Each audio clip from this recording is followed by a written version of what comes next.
You're listening to the Betoota Advocate's weekly news wrap on Desert Rock FM 96.5. G'day, Bruce Hitchcock here, and you're listening to the Betoota Advocate's weekly news bulletin. This week we're coming to you from somewhere on the Nullarbor as the Betoota Advocate Roadshow makes its way to Perth.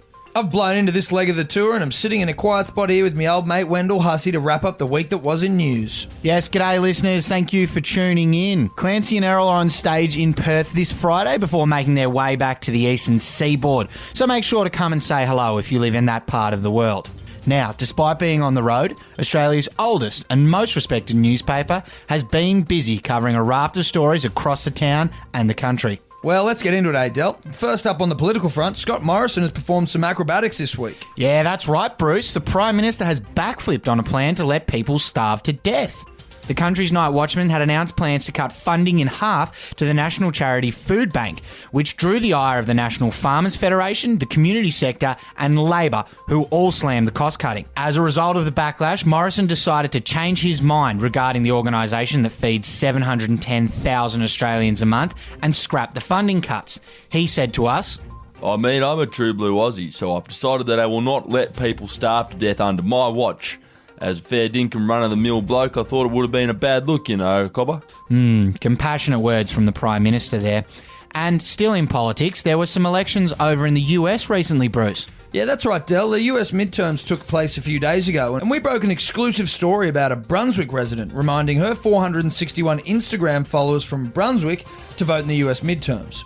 The outspoken activist, who has risen to prominence in her role as a barista at a popular inner North Melbourne bookshop cafe, made sure she did her part to ensure a win for the Democrats in the critical US midterms. As an avid follower of American politics, Carla Leone, 25, urged her followers, most of whom are indirectly linked to her immediate social circle and all of whom live in the same Melbourne suburb as her, to make sure they all went to the polling booths.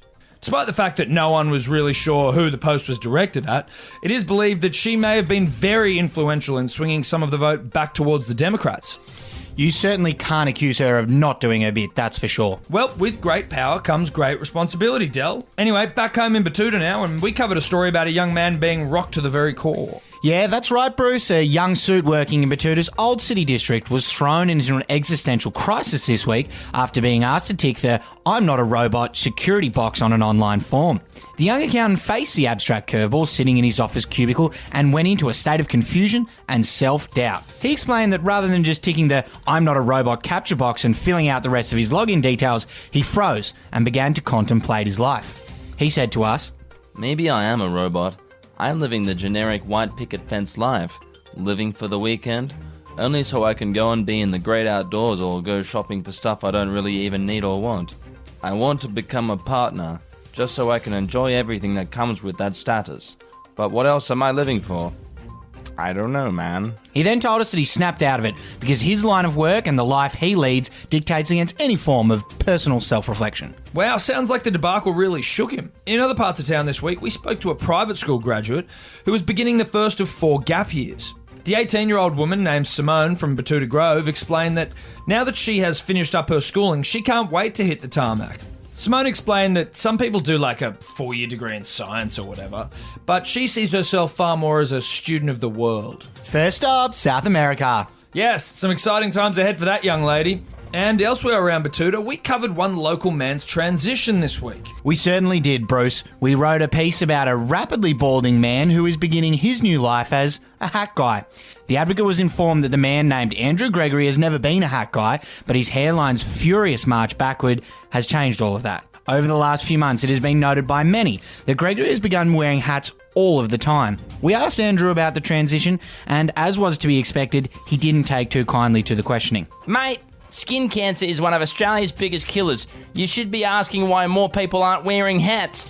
I don't know why me wearing a hat is such a big deal anyway. Go cover some real news. Jesus Christ, touchy subject there. Yeah, our reporters that were on the scene there cleared off pretty quick. And in the sporting world this week, there was a comeback story for the ages, Bruce? Yeah, there certainly was, mate. Down south, a Parramatta dad has taken 7 wickets during a backyard cricket game in what's being described as a frightening return to form. In preparation for a big summer, the full-time landscaper took the wickets of his 3 kids aged 5, 8 and 13, as well as his wife, 32, and 2 kids from down the street whose ages are currently unknown. The dad claimed the scalps in just 4 overs on his 16-metre backyard pitch, aided by a generous electric wicky rule and also the controversial 1 and 1 bounce law. He said to us... Yeah, I played it smart. Me and my boy Jacob, who's 8, he's a pretty timid kid. But after knocking over young Darcy, he's only 5, with a full toss, I knew that he'd be pretty nervous at the crease here. So I banged the first one in real short, and got him back and away. He was a frightened little rabbit after that. All I had to do was put the next one on the stumps, and 7 balls later I had his wicket, Scary stuff there. The summer certainly doesn't bode well for those kids. Anyway, that's the news wrap for this week. Thanks for tuning in. Don't forget to grab tickets to the Betoota Advocates Roadshow if you haven't done so already. And also, don't forget to subscribe to the podcast in order to get your weekly fix of real, unfiltered, and unwavering regional news. Until next time, I'm Bruce Hitchcock. And I'm Wendell Hussey.